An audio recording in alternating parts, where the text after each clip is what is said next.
the reference is a little bit of a team building tip and trick that I've noticed over the years. There's this balance of, you said commendable.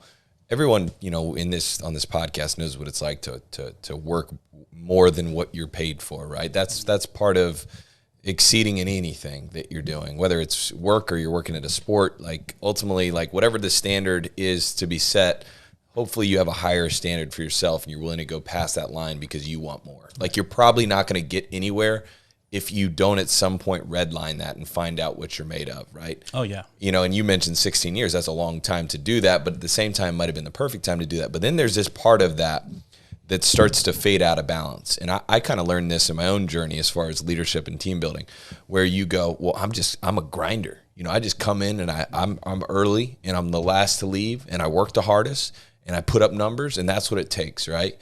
And then you see people start to model you and you can kind of get this feeling of like intuitive enough to go, whoa, be careful, man. Because if that's the only way to do this, they're watching you and saying, do they want your job? Do they want to every single day grind like that? They might not, but they may have other skills and other path that allows them to be more effective than you were at the gig.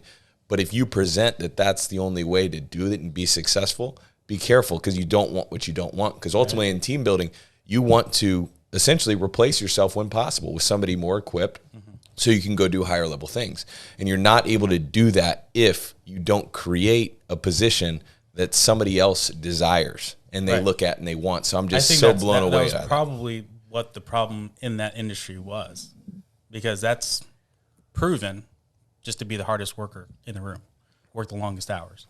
And so to your point, that totally makes sense. Yep. That's the culture that's built in the restaurant. We learned from a team building. That's such a good point, man. It's a great thought. I didn't think about that as far as who are you modeling, and then you go, well, man, I don't want to do that. Right. We always learned I'm not willing to pay that price. To build a successful business where you are growing a team.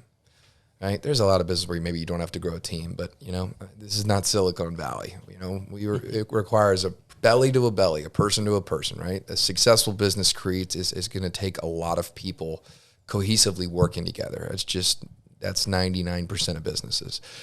But we always learned from team building is about duplication, right? Don't do what works, do what duplicates. And that's what Taylor's talking about, is replacing yourself, right? And we always had this filter that we would ask. It says, is someone going to ask themselves, can I do what they're doing? Do I want to do what they're doing? And do I have time to do what they're doing?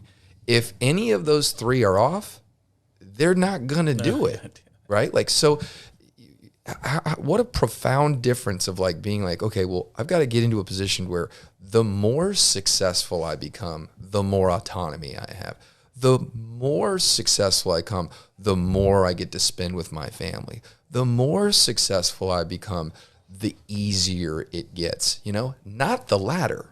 Because if it's the latter, the person goes, well, what am I working so hard for here? Yep. And the only answer to that question is money. In that scenario. And at some point, as we evolve as human beings and get down this career race, at some point that just becomes one ticker in the equation. I think my younger self, maybe not, but I think that for the majority of people, that's the only thing that's kind of in your mind's eye, and then kind of as you round out the edges, you go, okay, cool. Like I'm actually have some marketable skills. Like I'm not worried about starving. Like I'm going to be okay with whatever I do. Now, what does the whole picture look like? I just think that's a cool perspective of like, be careful who you're modeling. And then also for the people that know that people are modeling them, which is a lot of people that are listening to this podcast, make sure that they can answer yes to all three of those questions. Because if they can't answer yes to those three questions, they're probably going to look for a new career, or they're going to look for a new mentor, or they're going to look for someone else to model, because essentially, just like you said, Emmer, love you, I have a lot of respect for you, but I don't want your job.